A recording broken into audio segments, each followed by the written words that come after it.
We're born into our names, but we become family by heart. I'm Dustin Gruss, public speaker and family transition coach. When my wife and I found out in the beginning of 2016 that we weren't going to be able to have our own biological children just 7 months into our marriage, we were shook. Little did we know what lied ahead through our journey of infertility, foster care, and where we are now, having recently adopted our two beautiful boys. What we do know is every little bit of help we got along the way was priceless. And that's what we can expect with this podcast. Stories of inspiration and resources to lead you through that journey. From the heartbreak of infertility to the hope and blessings that come with foster care and adoption. We may have different stories, backgrounds, and names, but we're all family here. This is Family by Heart.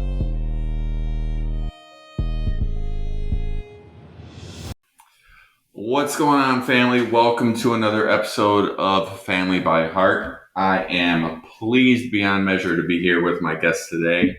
That would be Cynthia and Seth Tomasch. You have heard me mention Cynthia and Sarah's name before, Sarah being Cynthia and Seth's daughter, as they were our Lovebox family from the Cleveland Angels. And Seth was obviously played a part in that as well, but he also did the mentoring program with Cleveland Angels as well, which is, remind me the name of? Dare to Dream. Dare to Dream. I knew his dream was in there. I couldn't remember off the top of my head for some reason. So thank you guys so much for being here, for everything you guys have done for us for the last 2 years plus. I mean, and I'm just so glad you guys want to sit down and have this conversation about what your experience is, why you got involved in foster care in this way. So let's dig into that. First of all, you guys have a family, a full family. You're now a family of 3 high school graduates, so you're about to be empty nesters. What made you, well, first of all, how did you two meet? And then kind of take us through, the whole family planning process for you guys. We met on an airplane. Really? We really did. So I was flying to Baltimore, Washington airport to visit a bunch of fraternity brothers from college in D.C. And Southwest Airlines had just entered the Cleveland market back in the 1990s, had cheap $19 each way flights. And they were groundbreaking at that point. You get to pick your own seat. And I flew the airline enough that I realized that you should be opportunistic when choosing your seats. You didn't have to sit by just anybody. And I thought Cynthia was attractive, so I grabbed a seat near her. So it was choosing your seat as you got on the plane, Yes. Not choosing your seat before? First, for any empty seat you want when you get on the plane. Wow, I did not know that. So he sat by me. We started to talk and realized that we had marathoning in common. And he asked for my phone number so that we could go on a long run someday. And she had no idea how long of a run it was going to be. Yeah, so 27 years later, it's been a really long run, but a good one. Yeah. So how long did it take for you to call her back then? Because back in the day, the rules have always been, 3-day rule, you're supposed to wait. I blew that rule. I called her the night I got home from D.C. Nice. That's Sunday night. And we probably went on 2 or 3 dates. And the big date was her mom's 50th birthday. And I had dinner with her parents. I think it was our 3rd date maybe. And the first 2 dates we were going on runs and talking on the phone. And we were engaged 9 months later. So we knew right away. Yeah, it's been a really good ride. See, I did not know that about you guys, because Leanne and I dated for 10 months before we got engaged. So we were right around that same timeline for you. Yeah. And then you, how was the first years of your marriage? Like, did you guys, it was 27 years later. But did you guys have kids right away, or did you travel a lot, or what was the approach there? We had kids shortly thereafter. I was 27 when we got married, and we didn't want to wait too long. And we both grew up with young parents. Yeah. And saw the advantage of being active and engaged with your kids, and it was a mutual goal we had kind of going into the marriage. My dad had always given my sister and I advice that there is never a good time to buy a house, there's never a good time to have kids. That those are things that you should do, and you're never going to, if you wait around for that perfect time, then you probably won't ever find that time. And so we said, let's just do it. And we were blessed beyond belief in that I got pregnant right away. And then we had our second kid 17 months later, which was just really a lot of work, as you know. Yes. The two boys so close together. And then Sarah 4 years later. And that was a purposeful break. It was like, we got in over our heads, I think, the first two so quick, short together. And then one day it was like, oh my gosh, we can't be done with two. Let's have another one. And bada bing. And in hindsight, we probably would have had more. But life Well, was busy in Sarah's defense, as also youngest of three, I can say that you guys probably got it right on the last one. That's why I decided to stop, right? Or exactly. or her brothers might say, like, well, she was probably more stressed, and that's why he stopped too. That's right. That's right. So you had asked, a little bit about our family, but how did we get involved in Cleveland Angels, right? Exactly. And years later, especially towards, the end of your kids being involved in school, or your kids, your two oldest already being in college, and then Sarah being junior to senior year. So how did you decide to get involved in the foster system? And so we had some conscious discussion a few years ago as our kids, two of them were out of the house, and Sarah was at that point where, she was starting to drive and was more independent. And we found that we had more time and wanted to find purposeful ways of spending it rather than just, I don't know, watching TV. We're not big TV watchers. I think it also coincided with a change in our church and a purposeful. We had a new minister search, and one of our criteria as a congregation was someone who moved the congregation towards hands-on mission work. And these are my words, we had turned into a congregation of writing a check and calling that mission work. And I just always felt that was hollow. And I think it was about that time that we met April and Andrew Rashid and heard about Cleveland Angels, and the timing all kind of came together in terms of just feeling called to serve in that manner. So, and we've talked for years. I have a cousin who has been active in foster care in another state. And we've always admired people who had the ability to step up and do the really heavy lifting of being foster parents. And quite frankly, neither of us felt brave enough to do that, at least not at this point. And so Cleveland Angels seemed like a great way to get involved and learn more about it and help provide support. And doing it in a way that was hands-on and beyond just writing a check, building relationships, getting involved, and trying to be part of the solution. And how did April pitch that to you? How did she sell it to you? I don't want sell to sound like salesy, but how did she? Actually, I think all April did was invite us to the first Cleveland Angels fundraiser. And we're good for a fundraiser and a night of appetizers and conversation and a glass of wine. And the organization sold itself. I mean, I think we both signed up for Lovebox and Dare to Dream at that event. It just spoke to us. I mean, it was like, this is what we got to do, right? I love kids. We both love kids, and it was a way to get engaged with it. And it's always been a frustration of each of ours that, everything you read and all the secondhand conversations we have with people who have been involved in the foster care system, it's just broken. I mean, our minister, we just went through, their new minister, they've adopted out of the foster system and been active in the foster system for 5 or 6 years. And it's just, you've been through it. I mean, it's a roller coaster.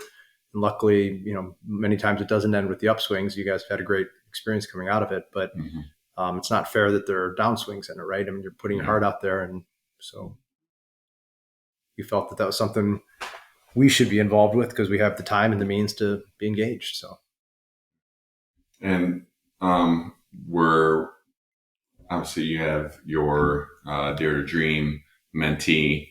Was he your first one, or? He's my first one, yes. First one, and then we were your first Lovebox family. Right. So we were lucky right out of the gate, and we were blessed just to receive you guys as a supportive family, and obviously your mentee as well. I was blessed to have you guys and have that desire within not only your congregation but within your family dynamic. That you guys were so adamant about that, because coming from there's an issue at a lot of churches, not just our church. I mean, there's many amazing people at our church that do step up. But a lot of times we start to see it's the same people all the time, and everyone else is just dropping the kids off or writing a check or doing this or that. So the fact that you're looking for that and your minister to help steer you towards the hands-on, and that you would find a opportunity like Cleveland Angels is such a way that God blessed this, not only this relationship between all of us, but also the relationship with our boys and with your mentee as well.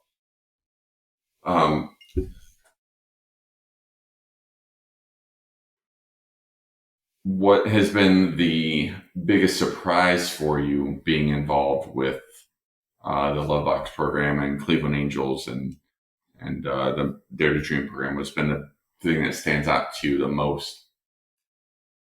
What I've been, I guess, most surprised about is I had very little knowledge, and I still have very little knowledge of what foster families go through and the kind of challenges that they're faced with. And so I feel like I have more of an exposure to that. And I'm sure I don't know, a hundredth of what can happen, but I just admire so much any family, any couple that will step up to embracing that and knowing that you can be thrown anything at any time, right? Yeah. And still being able to show love for these children and find a way to manage your life and your jobs and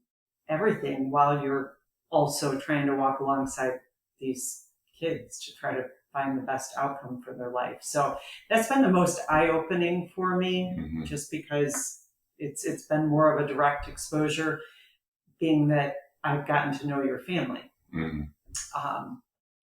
But what's also been amazing is just seeing this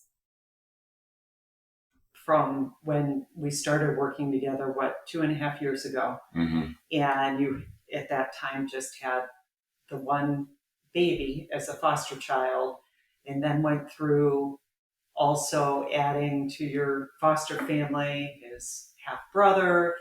And then, of course, you listeners know the rest of the story, but being able to help support that along the way, and the openness that your family had to working with our family and opening up your hearts and letting us be a part of the boys' lives has just been amazing.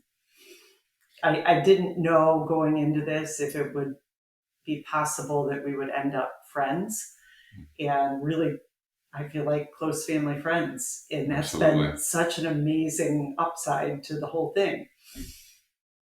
One thing I can tell you before we get into your answer with the mentee program is that it certainly did bring us together in ways that we weren't expecting either. We just, when you are going through the foster process, you do have support from your family and your close friends, and I've said this in other podcast episodes or interviews, that you have that initial support, but after some time, like after that cute new baby has been there for a while, it kind of fades out. The interest in it fades out, and except for your really like close family, friends and stuff. And the fact that the thing that I love with the Lovebox program is they're encouraging you to connect with the family at least once a month. And that's like it's a relief knowing that suddenly in the midst of, things are up and down every week, and to know that suddenly, like, oh, we get a message from you saying, hey, we're stopping by, or hey, if you want to bring the kids by, or hey, why don't you guys go out for a date night, and some that's even more recent, but you guys were doing that from the beginning, and that's just such a weight off, our shoulders, and the fact that you took interest in what was going on with the case and with the boys and with their biological parents. I mean, the fact that to you it was hands on. That's what I love about your family. It was hands on and getting involved. And when someone shows interest in that and want to be involved in it, like, to anyone that is currently fostering, don't turn that kind of help away. Don't say like, oh, well, I can't really discuss the case with you. Like, there's certain things that are privileged that is private that you're not supposed to talk about, but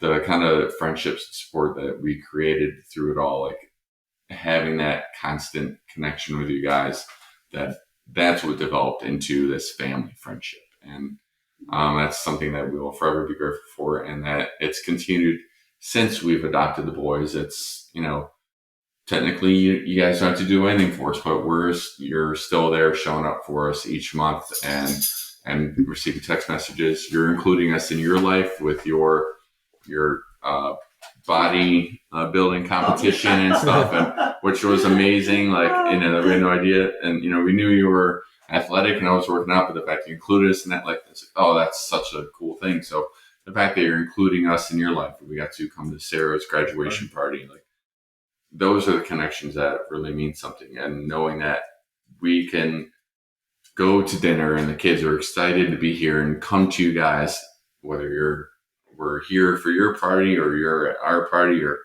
vice versa, however it works, knowing that the kids look up to you guys and love you guys, like, that's something that will keep our families connected for a long, long, long time. So we appreciate that. And what surprised you the most out of the Dare to Dream program?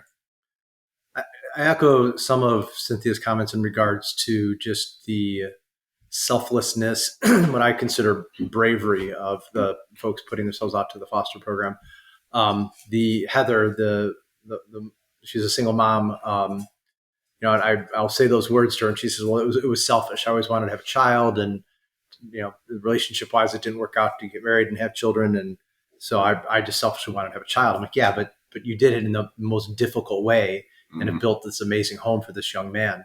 So I think we have each had probably a far above average, abnormal first experience. I think it's, we probably need to be realistic about what we'll have in future years.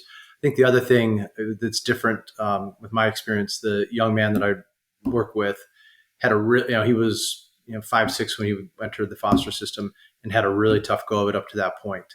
And those are heart-wrenching stories to hear. You can't believe that stuff happens. I mean, you can read about it in the newspaper, but to hear about it firsthand and to know the individual who is affected is stunning. On the plus side, the resiliency of these young people when put in the right environment with the right care, nurture, and Heather gives me credit. I'm like, hey, I might have 0.5% of the credit. You get 99.5% of it. I mean, I spend 6 hours a month, 8 hours a month, maybe. I'm a fraction of the time, but it's cool to know that even if it's 1/10 of 1%, I've had some positive influence on Z, as we call him, is gratifying. And met Z as well. Absolutely, he is brother to my boys, so that's another way that our families are all connected, and that's something that I love about that. And so, hello to Z and Heather. But since how long does the Dare to Dream is 1 year, correct? But you stayed on with them. Similar. It's a year after a successful placement. So he was adopted May of 21. So from a obligation perspective, it's lapsed. But he and I are going out to dinner tomorrow night and for a hike down in the park somewhere. So nice. That will, again, I hope to remain active in some capacity in his life up through reaching adulthood. So he'll turn 11 this year, and he's a little young for the Dare to Dream program. And Heather reached out saying, "Hey, I'm a single mom. I'd like some male influence." outside of my 75-year-old father. I don't know how old her father is, but older gentleman compared to, I'm slightly younger than that, but a little more of a contemporary. But it's been, I wouldn't say it's been the most, it's not what Cleveland Angels imagined when they built the Dare to Dream program, but it's been fantastic. I mean, great first exposure. And again, he's a wonderful kid. Smart as can be. Yes, he is. He is. So and since your obligation is, well, it's still continuing with us, but again, this relationship isn't going anywhere. It's not going anywhere. When do you guys see yourself getting involved, thrown back into the ring with your next mentee and your next Lovebox family? And so I've asked April to keep on the lookout for, I would like to have my next, depending on where the needs of the organization, but I would be very interested in the Dare to Dream program with a young lady in the foster care program that is looking for some additional guidance. So she's duly noted that, and I've said, even though we still have, because I don't foresee things really changing with us ever. No. And so, when she finds the right situation, I would like to take that on. And same for me. I've said, hey, I'm open. I've got time and the capacity. And Sarah will be going off to college in September or August. 6 weeks. And so,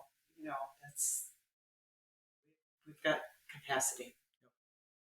No, I would say, if you guys got all this free time, we'll let you guys watch the boys a little bit more often, but I don't want to cut into. Bring it on. No, I don't want to cut into time of other. I know your birthday is tomorrow, but when you open your card, you'll see something to do with that. Well, thank you for that. What kind of training does Cleveland Angels have you go under? Because obviously, to be a foster parent, we have so many hours we have to take, and background check and all those kind of things. What kind of digging they do? So there was some online training that I had to do, and I'm trying to think back because it's been 2.5 years. Yes. And then a background check. I had to go get fingerprinted and a background check. Mm-hmm. Driving record search, all that. Right. Yeah, a lot of, to make sure that questionable concerning backgrounds. And I have a caseworker who's assigned, up through Z's adoption, I would monthly or bi-monthly check in with her. And we've again, since we're kind of out of the program officially right now, we're not doing that anymore. But I mean, they do say, I think in more difficult circumstances, you can participate in part of their recovery plan and, just be aware of what's going on. And they'll help, a lot of times you'll be part of like the caseworker to say, these are specific goals we're trying to work with. Can you help reinforce these when you, go to the zoo for the day or whatever your activity is going to be. So there is that level of engagement from them. Again, I think we had non-traditional great first experiences just because they're young kids and perfect family situations. I mean, it just all kind of fell together to get us started. So we're due for something a little more rigorous. Absolutely.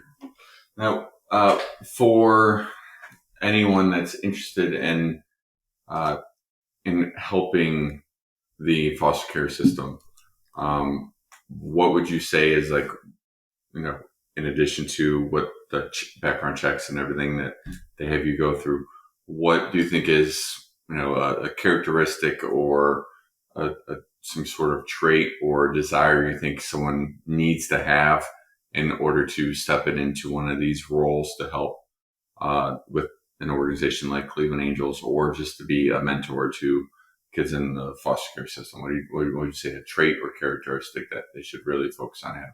So I think it's important that they, get work with the organization to have a good understanding of what they're signing up for, because once you're introduced to the family or the mentee and you start working with them, I think it would be a really unfortunate outcome to then step away from it and say, oh, I don't have time for this, or I'm really not comfortable with this, because then that's just more loss for the children a disappointment for the family. And so I would say, have enough discussion with the Cleveland Angels organization or, other people that have done it. And I'd be happy to serve as, a sounding board to make sure you know what you're signing up for. Mm-hmm. So that when you get involved, you can commit for at least, I believe that they ask for, I don't want to, there is a minimum time frame of a commitment that they do ask for when you first get involved.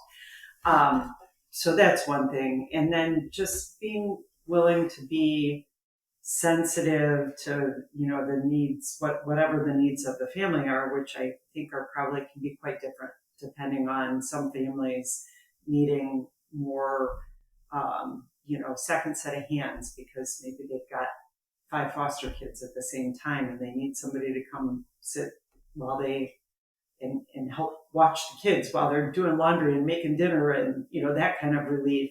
Other families need, from a mentor standpoint, maybe you're working on certain developmental skills with the individual. And so to not necessarily have a real inflexible mind frame going into it, thinking, well, this is what I'm going to do. I'm going to bring dinner over once a month. Well, maybe that's not what that family needs. Be open to considering what it is that the family needs and that those needs might change over time. And I think really important to go in with no preconceived notions. So I went in with, I've raised 3 kids. I was active for 10 years in a large Boy Scout troop. Like, I know how to deal with boys, right? Like I knew, right? Mm-hmm. But I've never dealt with a boy who's come out of an abusive situation, who's been through a couple different foster homes, who's, quite successfully dealt with a lot of demons and still has some quirks and idiosyncrasies that, I'm just not used to, right? Mm-hmm. So for me, I came in like, hey, I got this agenda. We're going to go do this and this and this. And it was thrown out the window like day one. I was like, no, you're actually going to sit and listen. And you're going to learn about the video games that I love and the fantasy stuff that I really enjoy. And, it was definitely a couple months for me to reacclimate and get used to the child, because it is about the child. It's not about you. And for me, that was, as a parent, it's still about the child, but there's, it's your child. You're trying to shape them, he or she, and make them, how you think they should be, morals, values, whatever. You don't really have that obligation or right to do that in these circumstances. It's more about being just very supportive and listening a ton and being very patient. So we are fortunate to have our other Lovebox participant join us, Sarah, again, Cynthia and Seth's daughter. So Sarah, thank you for coming down and joining us. Now, when it comes to the foster system or the family that wants to get involved in foster care, it very much is a family decision. Now, your older brothers were both already out of the house. You're going into your junior, senior year when you and your mom decided to do the Lovebox family. How did your mom approach it to you? And like, what did it some strike you? It's like, oh yeah, I want to do that right away. Because I remember when I was a senior in high school, we had a foreign exchange student come live with us. And while I was part of that decision, it was not quite the experience that I was hoping it would be. So if you could kind of let us know, like, how did your mom approach it to you about being a family decision and what your experience was like? She approached me like saying it was a really cool opportunity and kind of explained the program to me. And I thought it sounded really interesting because I didn't really know much about the foster system and just the whole justice system around it and all the craziness and everything. And so I've learned a lot in it. And yeah, I think it immediately sounded pretty interesting to me. So yeah, it was really, I'm happy we've done it. Is there anything that really has surprised you when it came to the things you learned within the foster system or being a Lovebox family? Is there anything that kind of sticks out in your mind of what the experience was like? Everything that the foster family kind of has to deal with and go through, through with just the justice system and getting custody and that kind of thing, it was a lot more complicated than I realized. And it takes a lot bigger of a toll than I realized on people. And is there anything that you coming into the end of the program and as you're getting ready to head off to college, do you feel like there's anything that you would have done differently when it came to the Lovebox program? I only wish, I guess, I'd set aside more time for it, but that's it's been a really good experience, like I said. Well, you are a junior. Well, you are now graduated, but it was the last 2 years of high school. So those are definitely years for you to enjoy and experience as well. What would you recommend for anyone looking to get involved in a program like Lovebox? Is there like a trait you think they should have or something that they should focus on when it comes to getting involved with this program or anything else when it comes to foster care? Kind of go in with like an open mind and not like any kind of just assumptions about just like everything around the foster care system, because it's very different than I had previously thought. So yeah, I think that's what I'd say. Absolutely. What's your favorite thing, Ben, about being involved with it? Just like getting to know the boys and your whole family. It's been great. I love it. And the boys are just like so sweet. So it's been great just knowing you all. Well, thank you. They're sweet on you as well. They were so happy to come to your graduation party. And one thing that we've said is that this is a long-time family relationship now, that like you guys are certainly family with us. And we're just so glad that you've been a part of it and that we're getting to know you better. And we're definitely excited for you going off to college and the future for you. So thank you for being a part of the system that helps support us in our journey. And we're just glad to be able to support you as well as family and friends. So awesome. Thank you. So when it comes to Cleveland Angels and the Lovebox program and the mentee, the Dare to Dream program, I'm sure they had some kind of guidelines and ideas that they wanted you to follow.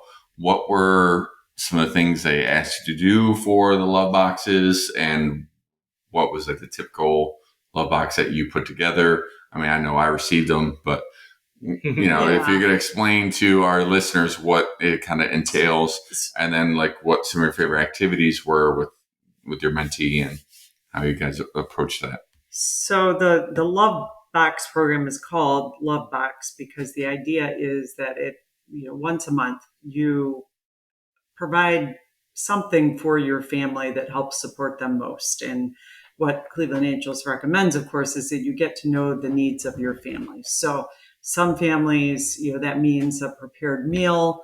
Others, it might be a box of diapers and paper towels and wipes and cleaning supplies or whatever they need. Others, it may be financial support, or it might be an outing to where you take the kids somewhere.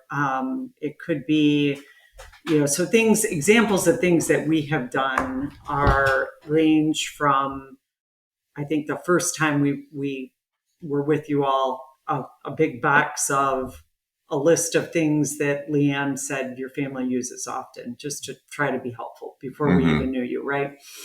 But then it morphed, I think on several occasions we've made meals and dropped them off, but I try to make it something that you don't have to eat right away in case you already have your next few nights of meals planned. A lot of gift cards for restaurants that you can do takeout food, or if you can make it a date night and leave the boys with us, which we've done several times, where you and Leanne can go out, we can watch the boys. We've just gone and sat on the floor of your family room and played with the boys and read to them for Hours. endless dinosaur books, I think, right? Farm animal books. Well, I know one time, Leanne was just needed to get some things done in the house. And so Sarah and I just sat there and watched the boys while she, made lunches for the next day and cleaned up the kitchen and did stuff that she needed to do. So it doesn't have to be this. I think at first I was afraid it needed to be this prescribed. I've got to find a creative way of filling this box every month. But it's really just doing something that supports you and your family in the way in which they need supported. So eventually you have to think outside the box. You need to think outside the box. So we did their right? dad joke. Yeah, Dad joke. They also recommend, always recognizing everybody's birthday in the family, all the family members. So if they have their own biological children, you're recognizing their birthdays as well. And of course, Mother's Day, Father's Day, and whatever religious holidays they would, the family support. So, we've gotten together, post-COVID for Christmas, watched the boys, and you guys came over. We opened gifts together, and just you got to make it work for the family. And you guys certainly did that. And we definitely always felt supported in the gift cards, again, ranging from the restaurants to even the grocery store, Aldi, Walmart, Target. Those are, we shop at all of those. So it's always helped us. So again, thinking outside the box, it does help to recognize it. And I think that's something that, again, building that relationship with the family, I think is one of the bigger pieces of that program is discovering what they truly need. And so I'm glad it morphed from what Leanne first gave you as a list to you guys taking that time to get to know us and what we really do and what we're about, and asking again what's going on with the case, what's going on with the boys. Like, I think that's what helped develop that relationship even better. For sure. And how about the Dare to Dream program? What was for you? So I think the Dare to Dream program is more unstructured, just because the variety of youth you're going to work with ranges from all over the place. And the Cleveland Angels on their website has a list of different ideas. They post one every month. Like, here's a Dare to Dream outing recommendation. So you do get support from the organization in regards to ideas to do that. Again, I think back to my earlier comment, I showed up with, my itinerary of what we were going to do, and we were going to go have fun in this manner. And it's generally been, turned on its head. I would say the number one thing I do with my mentee is we go on hikes in the woods and we turn over rocks, catch salamanders, find bugs of all kinds and sorts. Last year, Z had a vacuum gun. I don't know how to describe it, but it sucked bugs up and put them in a little bug container. So we'd spend hours just walking around, kicking through the leaves and trees and rocks, sucking bugs up and putting them into a jar. And I bet Heather loved that too. She was delighted. And then I think I screwed up because we found a couple of salamanders last fall, and it was right after Z's birthday, so I bought him a small terrarium, and we keep buying mealworms for the salamanders, and he claims they're still alive. I can't believe they are. But and Heather every now and then yells at me because whatever mealworms turn into comes flying out of Z's underwear drawer. So, but and it's there's been some he's gone to a big family picnic that our family does in the fall, and that's those kinds of things are new exposures to him in terms of number of people he doesn't know, getting better at socialization. I think the biggest thing that I've tried to work on with him from a mentee perspective is to not be afraid of trying new things. He has this just high threshold of a doubt to overcome with himself and his capabilities, and a high fear of failure. And we were out on Lake Erie, Voinovich Park one day, and there was some water snakes sunning themselves on the rock, and he was throwing sticks. I'm like, hey, be careful, you don't throw the sticks, you might hit one of the snakes.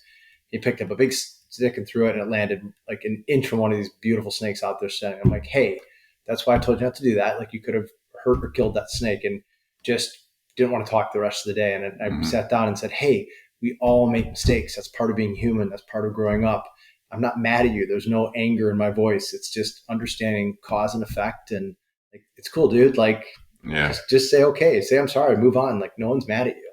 And I'd say that's probably been the number one discussion we've had over and over again is it's okay to make a mistake, say, I'm sorry, own the mistake, and move on. And if someone really gets mad at you for a mistake, it's probably not a person you want to spend time with. In general, people should allow you to learn and develop, especially as a young man, young woman, without being yelled at. I mean, that's just not normal in the world. So,